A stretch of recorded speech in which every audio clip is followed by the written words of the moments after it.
దేవుడంటే ఏమిటి? పూజ చేయకపోతే ఏమవుతుంది? మోహన్వాణి శ్రోతలందరికీ హృదయపూర్వక ధన్యవాదాలు. నా ఆధ్యాత్మిక మరియు భగవద్బంధువులందరికీ నా హృదయపూర్వక నమస్కారాలు. ఇది చిన్న పిల్లలే కాదు, నేడు చదువుకున్న పెద్దవాళ్ళు అడిగే ప్రశ్న. చాలామంది వెంటనే అలా మాట్లాడితే కళ్ళు పోతాయి అంటారు, కానీ అది నిజమైన సమాధానం కాదు. దేవుడు శిక్షించేందుకు కూర్చున్నవాడు కాదు. అలా చెప్పడం వల్ల తెలియని వారిలో భయం పెరిగి దేవునిపై దూరం కలగవచ్చు. పూజ అనేది ఒక యోగా ప్రక్రియ, మనసుతో చేసే వ్యాయామం. ఇది మెదడును క్రమబద్ధం చేసి ఏకాగ్రత, జ్ఞానం పెంచుతుంది. దీపాన్ని తదేకంగా చూడడం త్రాటకం యోగం, కళ్ళకు ఉపశమనం ఇస్తుంది. మంత్రజపం నాలుకకు వ్యాయామం, మాట స్పష్టత, ధారణ శక్తి, స్టేజ్ ఫియరు తగ్గించడంలో సహాయపడుతుంది.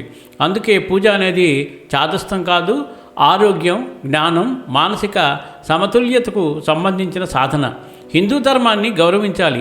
అదే సమయంలో మూఢనమ్మకాల నుంచి పిల్లలను దూరంగా ఉంచడం పెద్దలు బాధ్యత. ఆచారాల వెనుక శాస్త్రీయ భావనలు. మందిరం, మూల విరాట్, భూమిలో శక్తి తరంగాలు కూడే ప్రాంతంలో ప్రతిష్ట, రాగిరేకులు ఆ తరంగాలను గ్రహించే మధ్యవర్తులు.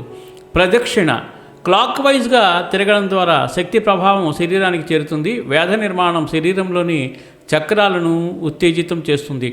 ఆభరణాలతో దర్శనం, బంగారం వంటి లోహాలు శక్తి తరంగాలను గ్రహించడంలో సహాయపడతాయి. కొబ్బరికాయ, అహంకారాన్ని విడిచిపెట్టి స్వచ్ఛమైన మనసుతో జీవించడాన్ని సూచించే సంకేతం. మంత్రోచ్చారణ, లయబద్ధ ధ్వని మెదడు నాడులను ఉత్తేజితం చేసి జ్ఞాపక శక్తి పెంచుతుంది. గర్భగుడి నిర్మాణం, ద్వారం అమరిక శక్తి ప్రవాహాన్ని శరీరానికి చేరేలా చేస్తుంది. అభిషేకం, పంచలోహ విగ్రహాలపై చేసే అభిషేకం ఔషధ గుణాలను సంతరించుకుంటుందని నమ్మకం.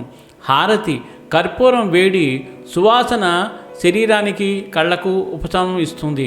తీర్థం, తులసి, కర్పూరం, పంచామృతం ఆరోగ్యానికి ఉపకరం. మడి ఆచారం, తడి వస్త్రాలు ఆక్సిజన్ గ్రహణాన్ని పెంచుతాయని భావన. ఆచారం అంటే మూఢనమ్మకం కాదు, అవగాహనతో ఆచరించిన జీవన విధానం. చాలా అద్భుతమైన విషయం అండి.